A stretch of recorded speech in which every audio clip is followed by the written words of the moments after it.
Hello friends, welcome to Accounts Charcha. We are on a mission CUET 2022. Let's start with our new chapter, reconstitution of a firm, change in profit sharing ratio. तो सबसे पहले बात आती है, जब हम इस टॉपिक के बारे में बात करते हैं तो आपको टॉपिक में ही समझ में आ रहा होगा कि हमने रिकॉन्स्टिट्यूशन के बारे में बात करनी है। तो एक्चुअल में ये रिकॉन्स्टिट्यूशन होता क्या है, what is reconstitution of a firm. तो अगर हम एक्चुअल में रिकॉन्स्टिट्यूशन की बात करें तो जब कोई भी चेंज हो जाता है इन योर एग्जिस्टिंग एग्रीमेंट, जो भी आपने एग्रीमेंट बना रखा अपना पार्टनरशिप का, जब उस पार्टनरशिप के एग्रीमेंट में चेंज आता है तो ये मान लिया जाता है, इट इज डीम्ड कि आपका रिकॉन्स्टिट्यूशन जो है पार्टनरशिप का हो चुका है। मतलब जो भी पहले उसका कॉन्स्टिट्यूशन था that is reconstituted due to change in any existing agreement. ठीक है, अब किन किन केसेस में पार्टनरशिप का रिकॉन्स्टिट्यूशन हो सकता है, तो अगर कोई एग्जिस्टिंग पार्टनर्स अपनी प्रॉफिट शेयरिंग रेशियो करते हैं, चेंज करते हैं, या फिर कोई बंदा आता है, पार्टनर आता है, कोई पार्टनर रिटायर होता है, डेथ होती है, इंसॉल्वेंसी होती है, ऐसे सिनेरियोज में जहां पर आपका पूरा का पूरा एग्जिस्टिंग एग्रीमेंट ही चेंज हो जाता है, उस सिनेरियो को हम क्या कहते हैं, we call it as reconstitution of a partnership firm. तो किन किन केसेस में होता है, you have to remember these 3 cases, 3 to 4 5 cases.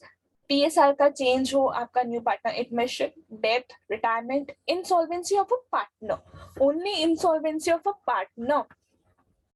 Insolvency of a firm can not be considered as a reconstitution. अगर आपकी डिसोल्यूशन हो रहा है फर्म का तो वो रिकॉन्स्टिट्यूशन नहीं होगा, वो फर्म ही आपकी बंद हो गई, तो it is not reconstitution, it is closure of a firm.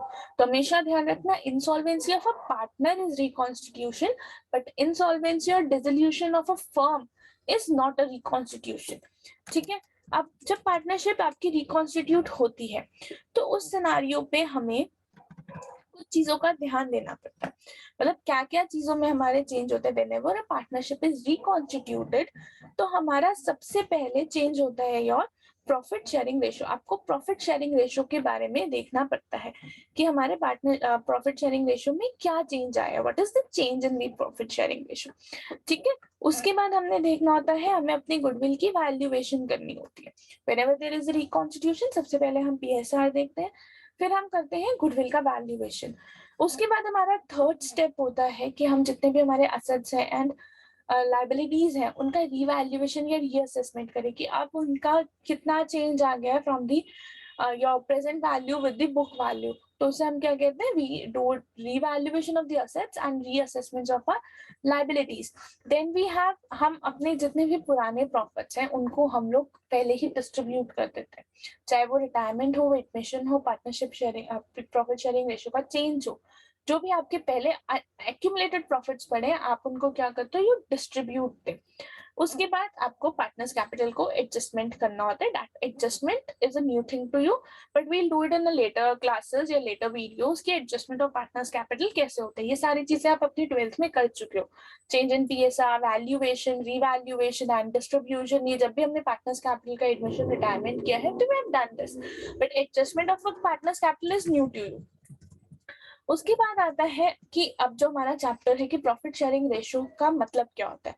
तो प्रॉफिट शेयरिंग रेशियो का मतलब होता है कि एक बंदा, कोई एक पार्टनर का शेयर का इंक्रीज हो जाना और दूसरे पार्टनर का साइमल्टेनियसली शेयर का डिक्रीज हो जाना। तो there is increase and decrease simultaneously. आपके प्रॉफिट शेयरिंग रेशियो में इंक्रीज भी हो रहा है किसी एक पार्टनर का और किसी एक पार्टनर का डिक्रीज भी हो रहा है। अब जिसका इंक्रीज हो रहा है उसको गेनिंग पार्टनर है आपका, और जिसका डिक्रीज हो रहा है वो आपका क्या है, वो आपका सैक्रिफाइसिंग पार्टनर है। अब जब भी हमारी प्रॉफिट शेयरिंग रेशियो चेंज होती है तो there are 2 types of ratios हमें निकालनी होती है। एक होती है सैक्रिफाइसिंग रेशियो और एक होती है आपकी गेनिंग रेशियो। सैक्रिफाइसिंग रेशियो होती है जो आपकी मतलब कौन लूज कर रहा है। तो जब ओल्ड ज्यादा होगी और न्यू कम होगी तो ऑब्वियसली यू आर सैक्रिफाइसिंग। अगर आपका ओल्ड शेयर सपोज 100 है और न्यू शेयर सपोज 20 है, तो what is your sacrificing ratio, आपने 80 सैक्रिफाइस करा। सेम कॉन्सेप्ट गेनिंग रेशियो क्या होगी, जब आपकी new ratio you are getting 100 as a new share of your profit and in old profit you are getting only 60, तो 40 is your gaining, you have gained 40 from your old share. ठीक है, So sacrificing ratio is always old minus new and gaining ratio is always new minus old. या अगर आपको दोनों याद नहीं करने तो remember only sacrificing is old minus new, अगर ये नेगेटिव आ जाती है तो वो आपका gaining ratio.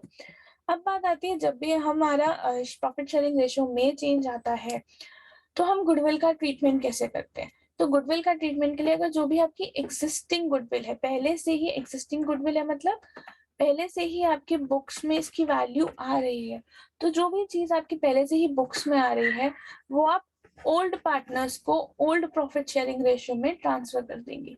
What is in your books आप उनको हमेशा ओल्ड पार्टनर्स को ओल्ड प्रॉफिट शेयरिंग रेशियो में करेंगे। और जो भी नई गुडविल है या आपने गुडविल वैल्यू करी है, आपका न्यू पार्टनर लेकर आ रहा है, what ever new goodwill it is, always remember the journal entry gainers to sacrificers. Gainers जो भी आपका गेन कर रहा है, gaining partner to your sacrificing partner. Always gainers are debited to sacrificers. Gainers to sacrificers. So in all, this is our chapter for your chapter 4, the constitution of your partnership firm. इसके practical questions will be in the next video. Complete practical questions, theory and your practical. All practice questions will be in the next video. So stay tuned for more videos. Thank you for watching. Always remember, we are on a mission. CUET 2022. Thank you so much.